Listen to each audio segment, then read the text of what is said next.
बस्ती कलवाड़ी थाना क्षेत्र के सुजावलपुर पुलिया के पास नहर किनारे एक अज्ञात शव मिलने पर थाना कलवाड़ी पुलिस द्वारा सोशल मीडिया के माध्यम से शव की शिनाख्त की गई। शिनाख्त में शव की पहचान राकेश सरोज पुत्र सुखनंदन सरोज, ग्राम बोझी, थाना दिल्लुपुर, जनपद प्रतापगढ़ के रूप में हुई। मृतक के परिजनों से प्राप्त तहरीर के आधार पर थाना कलवाड़ी पर मुकदमा दर्ज कर पोस्टमार्टम कराया गया। विवेचना के क्रम में सर्विलांस की मदद से जानकारी कर चमनगंज से महिला अभियुक्ता को आगौना से 2 अभियुक्तों को गिरफ्तार कर न्यायालय रवाना किया गया। बस्ती से जितेंद्र कुमार की खास रिपोर्ट।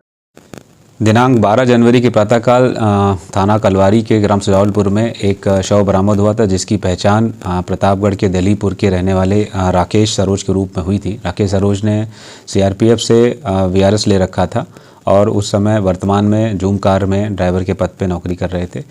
इस शव की पहचान होने के बाद राकेश के भाई ने एक सुनीता पासवान नाम की महिला, जिसके साथ राकेश की 1 साल पहले एंगेजमेंट हुई थी, उसके और उसके अन्य साथियों के खिलाफ 302 का अभियोग पंजीकृत कराया था। इस संबंध में 16 तारीख को सुनीता पासवान को अपने 2 साथियों उसके पिता विनोद पासवान एवं पिंटू पांडे के साथ में इस हत्या के अपराध में गिरफ्तार कर लिया गया है और घटना का खुलासा कर दिया गया है।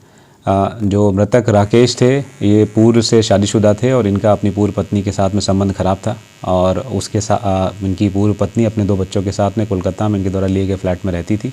ये बात उन्होंने अभियुक्ता सुनीता से छुपाई थी और उसके साथ सोशल मीडिया के माध्यम से दोस्ती कर ली थी और पिछले साल अप्रैल में अपने परिवार के साथ जा कर के सुनीता के घर में सगाई कर ली थी।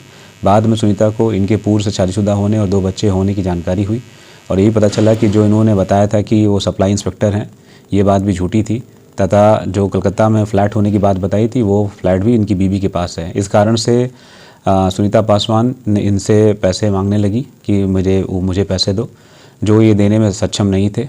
9 जनवरी के प्रातःकाल ये प्रतापगढ़ से अपने घर वालों को बताकर निकले कि मैं लखनऊ जा रहा हूँ, जहाँ ये काम करते हैं, लेकिन लखनऊ जा कर के ये कलवारी जनपद बस्ती आ गए और यहाँ पे सुनीता के साथ में मुलाकात हुई। सुनीता ने फिर से इनके ऊपर दबाव बनाया पैसा देने का, जो ये पैसा नहीं दे पा रहे थे। 10 तारीख को जब ये वापस बगीचे में आए तो सुनीता ने अपने साथी पिंटू पांडे, जिसके साथ इनके पूर्व से संबंध थे, तथा अपने पिता विनोद पासवान के साथ में इनके मारने की योजना बनाई और इनको रस्सी से इनका गला दबा दिया और बाकी दोनों लोगों ने इनके हाथ और पैर पकड़े, जिसके कारण से राकेश की मृत्यु हो गई।